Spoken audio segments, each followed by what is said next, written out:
Meus irmãos, abram comigo lá em Romanos, capítulo 3. Romanos, capítulo de número 3.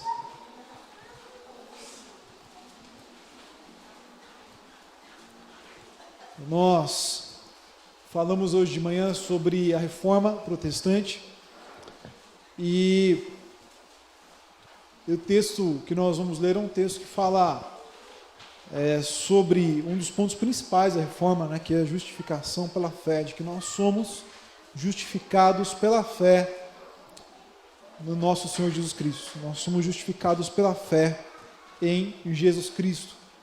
Então, abra comigo lá em Romanos capítulo 3. O nosso foco estará aqui dos versículos 21 até o 26, mas nós leremos a partir do versículo 9, para nós entendermos o contexto da passagem. Nós entendemos qual a preocupação de Paulo aqui. Ok? Então vamos ler a partir de Romanos, capítulo 3, versículo 9. Assim diz a palavra do Senhor, a voz do Senhor conosco. Que se conclui, temos nós qualquer vantagem? Não, de forma nenhuma. Pois já temos demonstrado que todos, tanto judeus como gregos, estão debaixo do pecado. Como está escrito, não há justo nenhum sequer, não há quem entenda, não há quem busque a Deus. Todos se extraviaram e a uma se fizeram inúteis. Não há quem faça o bem, não há nenhum sequer. A garganta deles é um sepulcro aberto, com a língua urdem engano, veneno de víbora está nos seus lábios. A boca eles a têm cheia de maldição e de amargura, são os seus pés velozes para derramar sangue, nos seus caminhos a destruição e miséria. Desconheceram o caminho da paz, não há temor de Deus diante dos seus olhos. Ora, sabemos que tudo o que a lei diz, aos que vivem na lei o diz, para que se cale toda a boca, e todo mundo seja culpável perante Deus, visto que ninguém será justificado diante dele por obras da lei, em razão de que pela lei vem o pleno conhecimento do pecado. Mas agora, sem lei, se manifestou a justiça de Deus, testemunhada pela lei e pelos profetas. Justiça de Deus mediante a fé em Jesus Cristo, para todos e sobre todos os que creem, porque não há distinção, pois todos pecaram e carecem da glória de Deus, sendo justificados gratuitamente por sua graça, mediante a redenção que há em Cristo Jesus, a quem Deus propôs no seu sangue, como propiciação mediante a fé, para manifestar a sua justiça, por ter Deus, na sua tolerância, deixado impunes os pecados anteriormente cometidos, tendo em vista a manifestação da sua justiça no tempo presente, para ele mesmo ser justo e justificador daquele que tem fé em Jesus. Onde, pois, a jactância foi de todo excluída? Por que lei das obras? Não, pelo contrário, pela lei da fé. Pois concluímos, pois, que o homem é justificado pela fé, independente das obras da lei. É porventura Deus somente dos judeus? Não é também dos gentios? Sim, também dos gentios, visto que Deus é um só, o qual justificará por fé o circunciso e mediante a fé o incircunciso. Anulamos, pois, a lei pela fé? Não, de maneira nenhuma, antes confirmamos a lei. Vamos orar pedindo para que Deus fale conosco. Senhor amado, nós ouvimos a Tua palavra, nós lemos a Tua palavra, era a voz do Senhor para as nossas vidas. E nós suplicamos a Ti, Senhor, que nós possamos de fato entender, crer e descansar nessa certeza de uma justiça que não vem de nós, pelas nossas obras, pelas nossas atitudes, nosso comportamento, mas que vem somente de Jesus Cristo. A Ti, ó Deus, seja dada toda a glória, todo o louvor, toda a honra, porque o Senhor é digno disso. Só o Senhor é digno disso. Que nós possamos ter os nossos corações fixos em Jesus, totalmente entregues a Ti, Senhor, para que nós possamos viver realmente nessa justiça. Que o Senhor promova hoje a salvação e a santificação em nossas vidas, de acordo com a necessidade de cada um, Senhor. Que nossos pensamentos, que nossos sentimentos, que o nosso comportamento, nossas palavras e escolhas sejam transformados nessa noite, por nós entendermos a nossa nova identidade, a nossa nova situação em Jesus Cristo. Nós Te louvamos e agradecemos o nome dEle. Amém.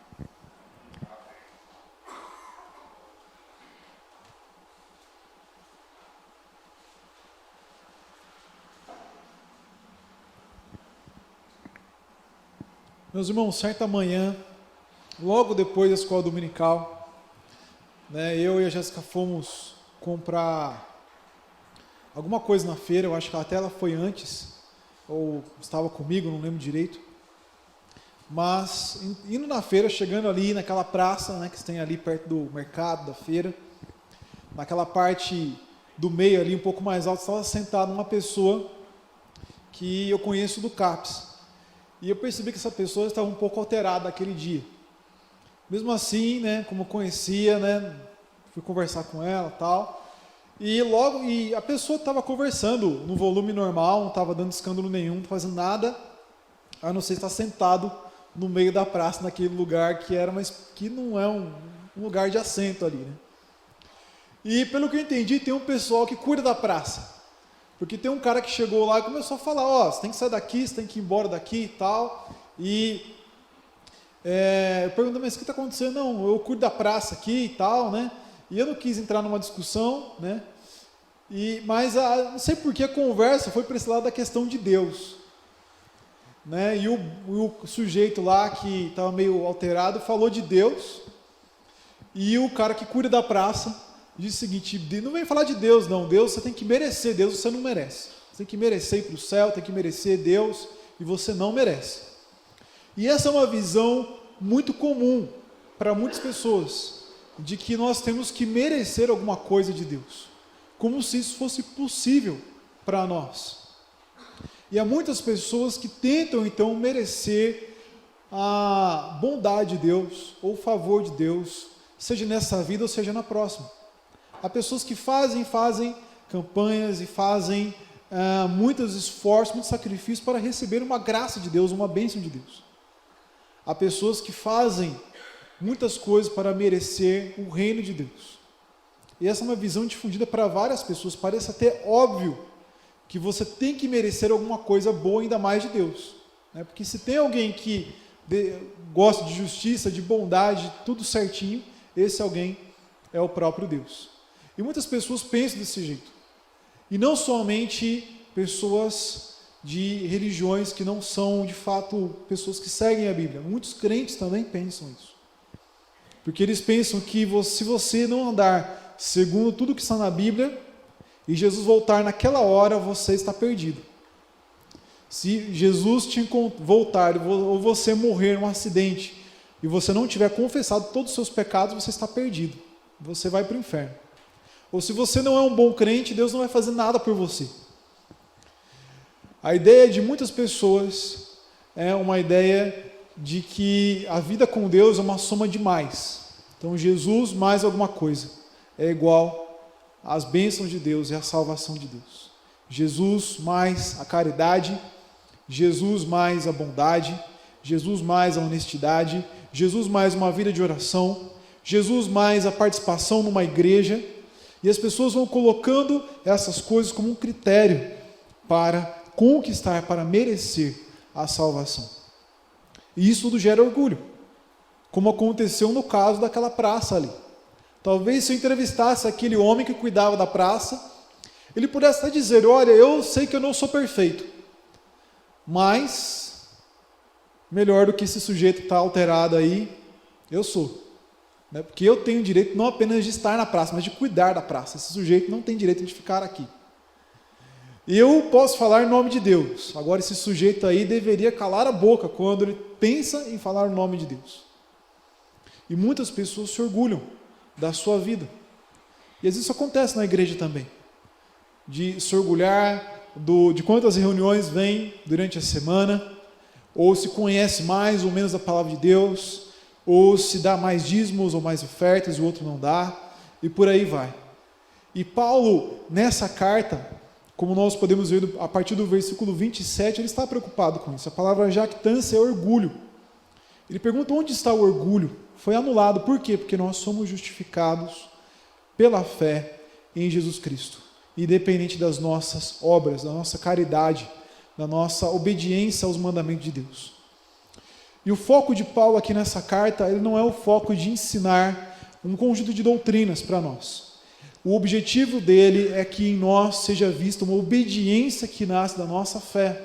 Isso ele fala logo no capítulo 1, versículo 5. de que ele prega o evangelho em todo lugar, para que venha uma obediência que venha pela fé. Essa carta de Paulo não é uma carta para satisfazer a nossa curiosidade, mas para que nós, crendo nessa palavra, tenhamos uma vida de verdadeira obediência a Deus, mas também uma vida que está alicerçada na salvação que vem do próprio Deus. Porque quando nós entendemos que nós somos salvos apenas por Jesus Cristo, apenas pela fé, apenas pela graça de Deus, então não há mais espaço para o nosso orgulho. Não há mais espaço para a nossa corrida desenfreada para tentar sempre se manter salvos ou para conquistar a salvação. Nós podemos descansar no amor de Deus e nós podemos retribuir esse amor em obediência aos seus mandamentos. Ninguém sabe exatamente o que estava acontecendo, mas Paulo parece às vezes lidar com algum tipo de orgulho que os gentios, ou seja, aqueles que não são judeus, aqueles que vieram de uma cultura grega poderiam ter, e às vezes dos judeus. Ao que parece, a igreja de Roma, a igreja dos romanos ali, era uma igreja em que tinha misturado pessoas judias e pessoas não judias, que a gente vai chamar aqui de gentil ou de grego aqui, nesse texto. E, ao que parece, havia um orgulho entre os dois grupos. Os gentios poderiam dizer: nós somos um povo que aceitou Jesus. Os judeus, eles não aceitaram. Eles crucificaram Jesus. E, de fato, os judeus foram perseguidos ao longo da história justamente por isso. Os judeus poderiam falar: nós não somos como os gentios, nós não vivemos no paganismo. Nós somos um povo que teve a palavra de Deus desde sempre. Deus separou o nosso povo para se relacionar com Ele. Nós somos um povo que vive debaixo da lei de Deus. E esse tipo de orgulho acontece em qualquer lugar. Talvez a gente possa pensar assim: mas fulano, ele acabou de chegar na igreja, viveu uma vida toda errada e agora já é diácono da igreja. E eu nasci na igreja aqui, e vivi desde sempre na igreja e agora está nessa situação aqui. Eu não sou diácono, não sou oficial, não sou nada. E a gente pode se comparar com as pessoas. Quem que fulano pensa que é? Ele acabou de chegar na igreja, eu sou crente aqui, da Igreja Presbiteriana do Brasil, desde o berço. Minha família aqui está, desde o começo aqui na igreja, foi uma das fundadoras da igreja. A gente poderia pensar nessas coisas. A gente poderia pensar também de outras formas, se comparando uns com os outros aqui, e desprezando o próximo. E o que Paulo vai mostrar é que todos estavam debaixo do pecado. É isso que ele mostra para nós os primeiros 3 capítulos. Eu não vou ler os outros capítulos, mas o capítulo 1, Paulo mostra que o mundo que não é judeu, ele vive debaixo do pecado. Ele vive em adoração a falsos deuses. Ele vive em imoralidade. Ele vive em pecado, em violência de uns para com os outros. Os judeus, por sua vez, também viviam no pecado. No capítulo 2, Paulo diz o seguinte, de que os judeus eles têm a lei, mas eles não seguem a lei. E eles se comparam ainda com os gentios e julgam os gentios, mas eles não vivem na lei que eles receberam de Deus. E no capítulo 3 vem então isso que nós vimos no versículo 9, que não há nenhuma vantagem em ninguém, porque tanto os judeus quanto os gregos têm vivido no pecado. E ele traz a partir do versículo 10, um conjunto de textos do Antigo Testamento, de Salmos e de Isaías, para mostrar que todos nós vivemos no pecado. Ele diz no versículo 10 que não há um justo, nenhum sequer. Não há quem entenda, não há quem busque a Deus. Todos se extraviaram, algumas se fizeram inúteis, não há quem faça o bem, não há nenhum sequer. Paulo está falando isso para várias pessoas, inclusive pessoas que eram judias de berço, pessoas que desde sempre foram ensinadas nos 10 mandamentos, a obedecer à lei, pessoas que viveram todo sábado indo à sinagoga e louvando a Deus ali e buscando a Deus ali. E Paulo está dizendo: vocês não buscam a Deus de verdade. Talvez você que está aqui, ou você que nos assiste, você possa olhar e falar: não, eu não sou assim. Eu sou uma pessoa religiosa. Eu procuro a Deus desde que eu sou pequenininho. Meus pais me levavam na igreja desde sempre. Eu aprendi lá a decorar versículos na igreja. E eu posso recitar vários de cor aqui, se você quiser, nesse momento.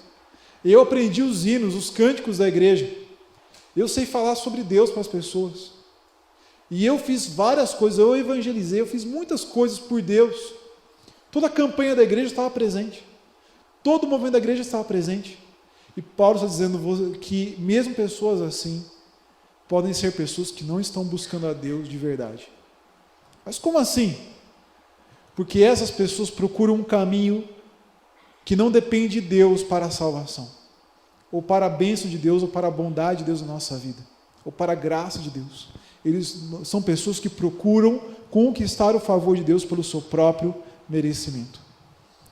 E Paulo resume a ideia de que isso é impossível nos versículos 19 e 20.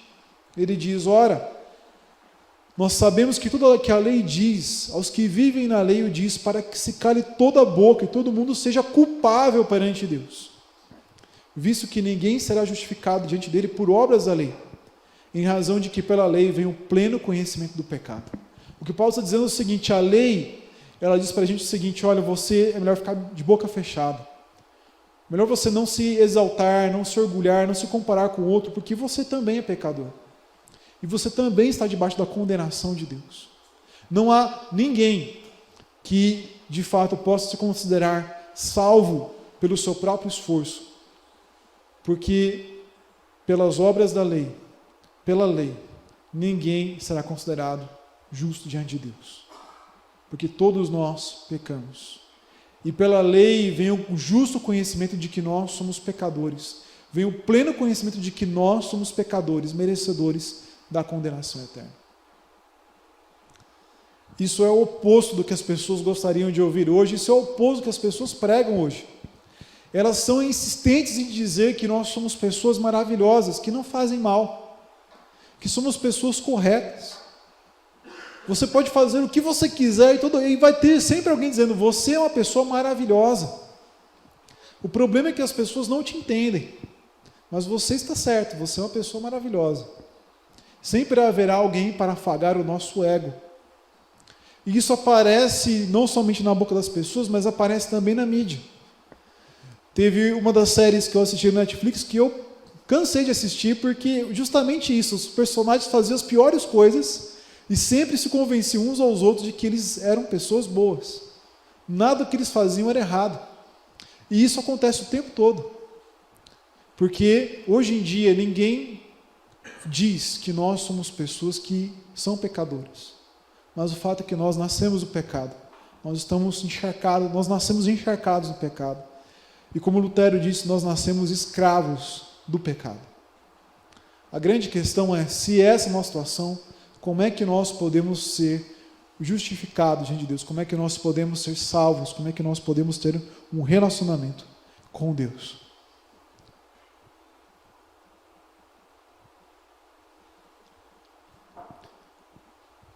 E a resposta está nos versículos 21 a 26. Como eu disse, resumindo, a ideia de que nós somos justificados pela fé em Jesus Cristo.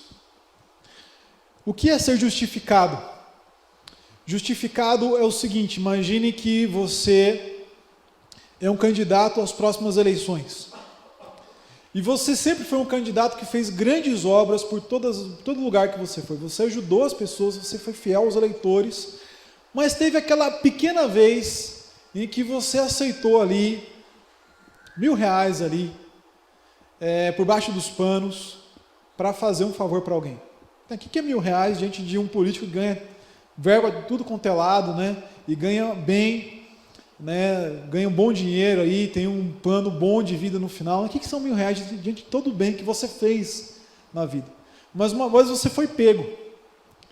E como você foi pego, você agora está com a ficha suja. E todo mundo sabe disso. E você então seria um candidato que não deveria ter condições de ser eleito nas próximas eleições. E o que Jesus fez com um candidato que é totalmente ficha limpa, à vista de todo mundo, inclusive de Deus Pai, é pegar os dados dele, a ficha dele, e trocar com a sua ficha. E atribuir a você, colocar na sua ficha toda a perfeição dele, e pegar a sua imperfeição e colocar na ficha dele, o seu crime, a sua corrupção na ficha dele. Jesus fez isso na cruz. Ele ocupou o nosso lugar, como pessoas que mereciam condenação. E agora, aos olhos de Deus, nós somos pessoas justas, pessoas que nunca fizeram mal nenhum. Ah, mas Deus é bobo então, né? O Pai é bobo, ele se engana. Não, isso foi estabelecido pelo próprio Pai, junto com o Filho, junto com o Espírito Santo. Esse é o plano deles, para nos trazer salvação. Porque desde sempre havia um sacrifício que era feito para trazer o perdão dos pecados. E esse sacrifício apontava para Jesus. Bom, vamos ver aqui que o texto fala. Ele diz que agora sem lei se manifestou a justiça de Deus, testemunhada pela lei e pelos profetas. Ou seja, sem depender da lei, sem depender de obediência à lei, nós recebemos uma justiça que vem de Deus.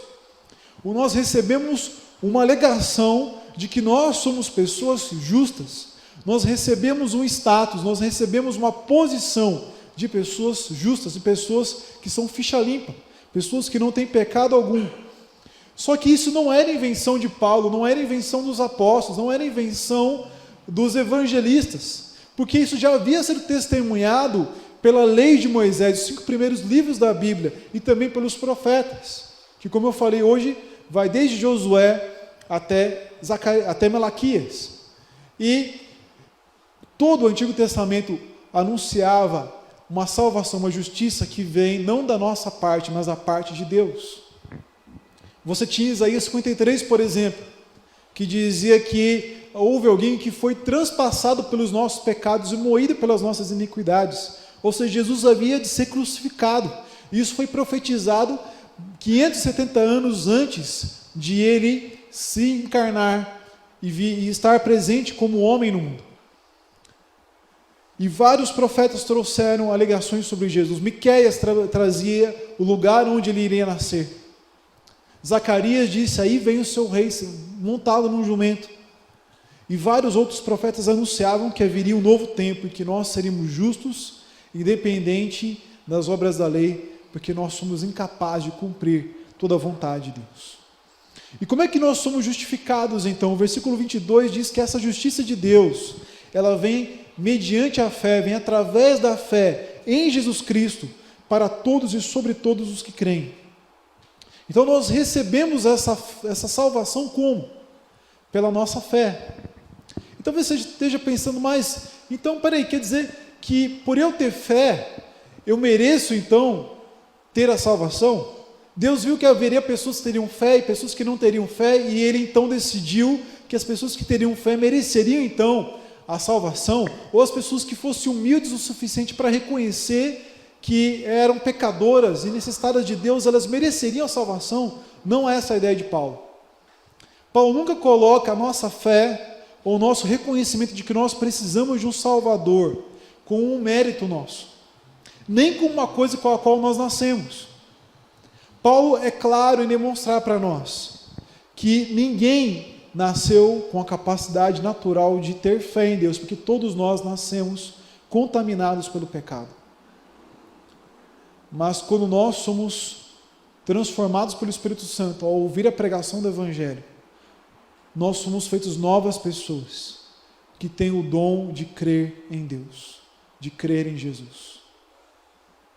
Nós recebemos a fé como um presente de Deus, porque Deus muda o nosso coração.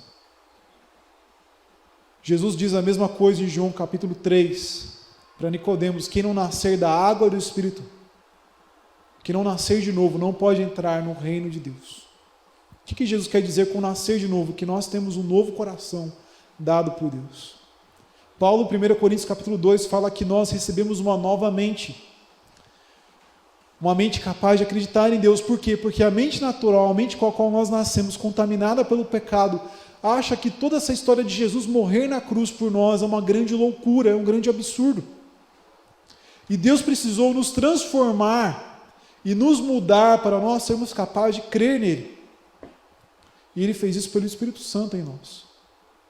Então, receber a salvação pela fé não tem nada a ver com merecimento. Paulo está fazendo um grande esforço aqui, em todo o tempo, para mostrar que nós somos salvos independente de qualquer coisa que possa nos trazer orgulho em comparação com as pessoas que não creram nele.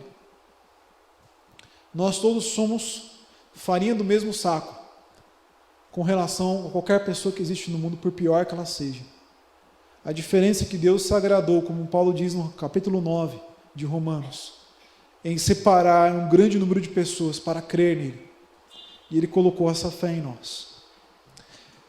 E Ele diz que isso é para todos ou sobre todos os que creem. Porque não há distinção, pois todos pecaram e carecem da glória de Deus. O que Paulo está dizendo aqui é que tanto judeus como gregos eram pessoas que poderiam ser pessoas que creriam em Deus. O que ele quer dizer é que pessoas de todas as nações crerão em Deus. Que homens e mulheres crerão em Deus. Crianças, jovens, adultos, idosos crerão em Deus. Brancos, negros, asiáticos, índios crerão em Deus. A fé cristã não é uma fé elitista. Nós temos alguns grupos na sociedade, né, que você só é chamado, né, para comparecer se você tiver alguém lá dentro que te conhece. Ou que você é chamado se você for um certo tipo de pessoa. Meus irmãos, pense bem, você acha que vocês mulheres, você acha que vocês algum dia vão ser chamados para fazer parte da maçonaria, por exemplo? Não vão. Você, talvez, que esteja ouvindo, seja uma pessoa pobre, você acha que talvez o Rotary Club vai te chamar para comparecer, para ser membro lá? Se você não for uma pessoa influente na cidade, ou não for convidado para uma pessoa influente da cidade. A fé cristã é uma fé na qual Deus chama pessoas de todos os grupos, todos os lugares, para fazer parte de um único povo, que é o povo de Deus. Deus não escolheu pessoas porque elas eram melhores, nem porque eram ricas, nem porque tinham um diploma, nem porque tinham um certo QI, nem porque eram perfeitas fisicamente. Deus chamou todo tipo de pessoas, pela fé em Jesus Cristo, para serem salvos. E Jesus nos trouxe essa salvação, porque todos nós pecamos, e carecemos da glória de Deus. Paulo diz que não apenas que nós pecamos individualmente, mas que em Adão, o primeiro homem, aquele que foi a origem de todos nós, inclusive de Eva, porque Eva nasceu a partir de algo que Deus fez de uma parte do corpo de Adão. Todos nós pecamos. Não há pessoa que não esteja debaixo do pecado. Às vezes as pessoas dizem o seguinte: uma criança, ela nasce pura, vem da mãe, né? A Laura está crescendo pura lá na barriga da Jéssica, né? E talvez ela vai demorar um tempo para ter o primeiro pecado dela, né? Até que ela tenha consciência. Não. Paulo diz no capítulo 5 que o pecado passou como uma doença genética de pai para filho. E que todos nós nascemos no pecado. Não há ninguém que não esteja debaixo do pecado. O único sem pecado é Jesus Cristo. Porque foi criado por um milagre de Deus. E porque é o próprio Deus, em espírito, que se manifestou em carne por nós. Todos nós pecamos e estamos afastados da glória de Deus. A palavra carecer aqui é uma palavra que dá uma ideia não apenas de que nós estamos afastados, mas de que nós não podemos alcançar. Fazendo uma brincadeira aqui, por mais que você estenda as suas mãos aos céus, ou pegue uma nave espacial, pegue uma Apolo, alguma coisa, e um foguete espacial e vá para os céus, você não pode alcançar Deus. Não pode chegar na presença de Deus. Porque Deus é inacessível para pecadores como nós. Deus ele é santo. E um Deus santo não se mistura com pecadores. E não apenas isso, mas nós deixamos de representar a glória de Deus. Uma das músicas que nós cantamos nessa noite é Brilha Jesus, né? Que fala que, primeiro para o Filho mostrar a glória de Deus ao mundo, e o Espírito refulgir essa glória em nós, brilhar essa glória em nós. E a ideia da música é muito boa, porque Paulo demonstra claramente que quem está na presença de Deus reflete a glória de Deus.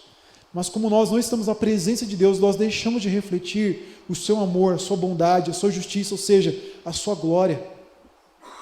E nós não podemos mudar, a menos que nós estejamos na presença de Deus. E nós precisamos de alguém que nos leve até a estar com Deus. Mas nós temos esse acesso porque nós somos justificados de graça por Jesus Cristo. É isso que Paulo fala no versículo 24, sendo justificados gratuitamente por sua graça, mediante a redenção que é em Cristo Jesus, Jesus Cristo nos libertou do pecado, Ele nos comprou daquilo que nós estávamos presos, a escravidão ao pecado, pelo seu próprio sangue. Ele deu a sua vida na cruz por nós, para que nós estivéssemos reconciliados com Deus. Ele ressuscitou para nos trazer nova vida. E isso não é algo que foi contra a vontade do Pai, porque o versículo 25 diz que Deus mesmo propôs Jesus para fazer isso. Jesus é a nossa propiciação. Propiciação é um sacrifício que desviava a ira de Deus. Deus estava irado contra a humanidade. E o plano de Deus não é assim, eu vou condenar a humanidade. Jesus, de repente, ele aparece e fala, peraí, Pai, deixa que eu resolva a situação. A questão é, o Pai, o Filho e o Espírito Santo tomaram uma decisão. Como é que nós vamos reverter a situação? Nós vamos enviar Jesus, o Filho, para morrer na cruz pelos pecados de todos aqueles que creem nele. Então, o Pai ofereceu o próprio Filho por nós na cruz.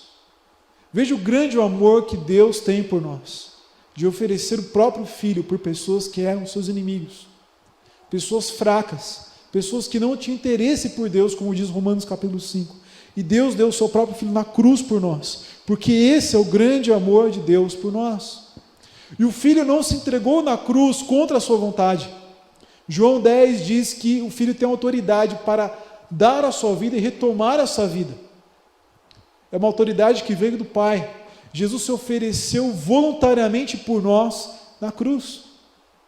Imagine você se oferecer para uma morte horrível, oferecer seu próprio filho uma morte horrível, por alguém que só fez mal para você, que só falou mal sobre você, que só te ofendeu, que só te difamou, que só te tratou mal. Ninguém faz isso, irmãos. Mas Jesus fez isso. O Pai fez isso por nós. E o Espírito Santo aplicou essas coisas ao nosso coração para que nós possamos crer em Deus. E isso nós recebemos pela fé. E dessa forma Deus se manifesta como um Deus justo. Por quê? Porque até o momento Deus não havia se mostrado plenamente justo. Porque Ele deixou que a humanidade vivesse cometendo seus pecados, até que Jesus viesse e pagasse pelo preço dos nossos pecados. Davi cometeu vários pecados, Deus não perdoou. Moisés cometeu pecados. Várias nações cometeram pecados. E Deus deixou aqueles que Ele queria salvar impunes, até que Jesus Cristo viesse e morresse na cruz. A morte de Jesus na cruz é um exemplo tanto de justiça quanto de misericórdia. Porque a morte de Jesus na cruz mostra que Deus é justo, porque Deus pune todo o pecado. Há pessoas que sofrerão pelos seus pecados, porque isso é justo, mas há pessoas como nós, que não sofrerão pelos seus pecados, porque Deus deu seu próprio Filho para pagar pelos nossos pecados. E Deus então se mostrou justo, mas Deus não apenas se mostrou justo, Ele se mostrou justificador de todo aquele que tem fé, porque através de Jesus Ele manifestou a sua misericórdia e nos trouxe a sua salvação, somente pela sua graça. Você que está me ouvindo aqui, não há nenhuma outra religião, não há nenhum outro caminho na face da terra que te leve para isso. Não há nenhum outro Deus como o nosso Deus. Porque ou você tem um Deus justo, que vai te punir pelos seus pecados, ou você tem um Deus misericordioso, que não vai te punir pelos seus pecados. As duas coisas ao mesmo tempo não existem, a não ser em Jesus Cristo. Só em Jesus Cristo, Deus se mostra justo e misericordioso ao mesmo tempo. Só em Jesus Cristo Ele traz a solução perfeita, em que Deus não nega nem a sua justiça, nem a sua misericórdia. E Ele fez isso por quê? Simplesmente porque Ele decidiu nos amar. E porque Ele decidiu ver essa justiça marcada em nós. Ele não apenas nos salvou, Ele nos trouxe uma vida de justiça. Em Romanos capítulo 6, Paulo fala que diante dessa nova salvação, nós morremos para o pecado, vivemos agora para Deus. Nós somos reconciliados com Deus e temos a esperança de refletirmos a beleza de Deus em nós. E portanto nós devemos entregar o nosso corpo como instrumento de justiça e não de pecado. Nós devemos usar a nossa língua não para maldizer, mas para consolar e encorajar o nosso próximo. Nós devemos usar a nossa mão não para agredir o nosso próximo, mas para ajudar o nosso próximo, para levantá-lo, para auxiliá-lo, para ajudá-lo com aquilo que ele precisa. Por isso Paulo pediu a ajuda financeira da igreja para outros irmãos que estavam em outro lugar. E o centro dessa nova vida de justiça que Deus nos traz pelo Espírito Santo é o amor. Nós lemos logo no começo do culto, Paulo dizendo que toda a lei de Deus se cumpre num só mandamento: amar ao próximo como a nós mesmos. Você tem vivido essa vida de amor? Você tem vivido essa vida de alguém que está baseado nessa transformação, nessa justiça que Deus traz para você? Porque Deus nos trouxe não apenas uma ficha limpa, mas nos deu o seu Espírito que nos faz viver como novas pessoas, que vivem uma nova vida. Pessoas que não se entregam à imoralidade, ao adultério, à pornografia, mas que se entregam à fidelidade conjugal e têm alegria nisso.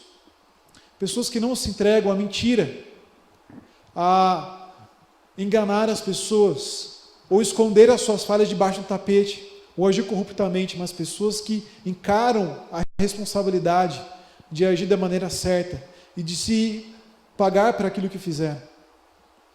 Pessoas que não estão ali atropelando umas às outras e passando a perna umas nas outras, mas que trabalham a fim de ajudar o próximo. Pessoas que não se apegam ao mal, mas se apegam ao bem. Pessoas que não guardam rancor, mas perdoam os inimigos e fazem bem a quem os fez mal. Jesus nos faz novas pessoas, que não vivem julgando e se comparando com o próximo. Por quê? Porque o versículo 27 diz que agora que nós somos salvos em Jesus, e somente por Jesus, somente pela sua graça, somente pela fé, não há mais razão para o nosso orgulho. Com quem que eu vou me comparar se eu fui salvo por Jesus? Se eu sou tão pecador e incapaz de ter a minha salvação que Jesus Cristo teve que morrer na cruz por mim. Não há como eu olhar para o outro de cima para baixo, porque Jesus teve que morrer na cruz por nós.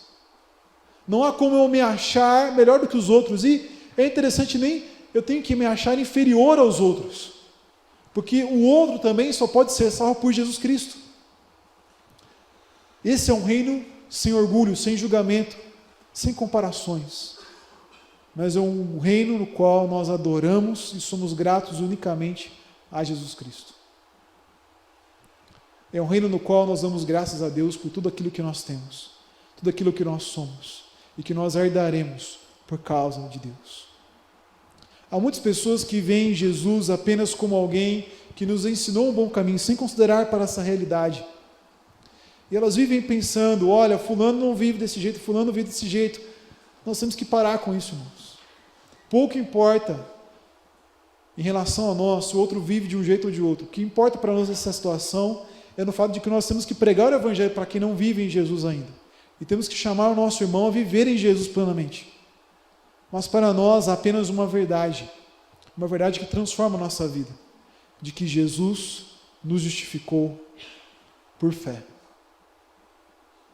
Nós somos justificados pela fé em Jesus Cristo.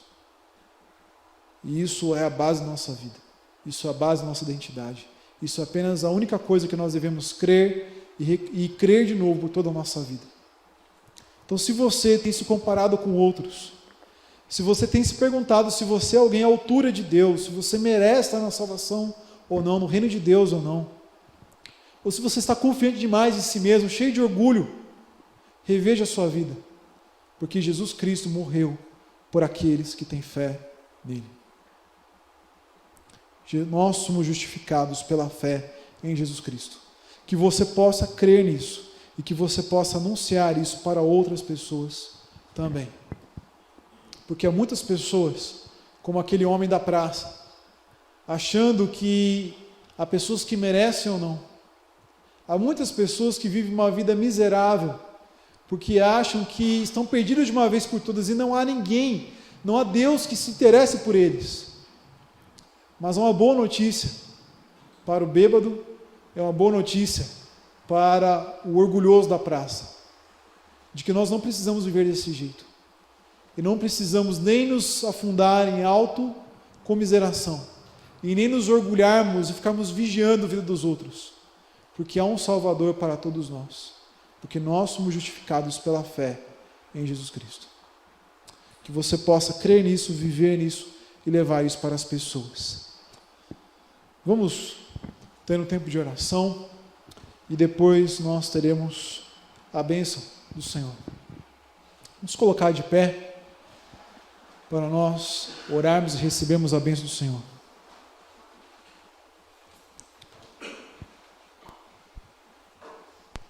Louvado seja o Senhor amado, porque todos nós fomos colocados debaixo do pecado, mas o Senhor usa de misericórdia com pessoas de todas as nações, de todos os povos. E o Senhor usou de misericórdia conosco. Quem poderia prever algo assim? Só o Senhor pode estabelecer um plano perfeito como esse, para que toda a glória seja unicamente sua. Que a Ti, e por Ti, e para Ti são todas as coisas, Senhor. E a Ti seja dada toda a glória, hoje e sempre. Porque só o Senhor merece isso. Faz de nós um povo que descansa na salvação, na justificação, dada de graça, através de Jesus Cristo. Que nós possamos ser livres do orgulho espiritual e possamos ser livres de tentar manter a nossa salvação, porque nós temos a nossa salvação plena em Jesus Cristo. Que nós possamos anunciar essa boa notícia da salvação para as pessoas. Há tantas pessoas que odeiam ao Senhor ouvirem falar de religião, porque isso só parece opressão e julgamento. Mas que nós possamos falar com todas as letras de que Jesus justifica pecadores pela sua bondade, pelo seu amor, porque o Senhor decidiu fazer isso por nós, de graça, Senhor. Nós te louvamos e agradecemos o nome de Jesus, em quem nós temos a justificação, não somente para hoje, mas para todo sempre. Amém. Que a graça de nosso Senhor Jesus Cristo,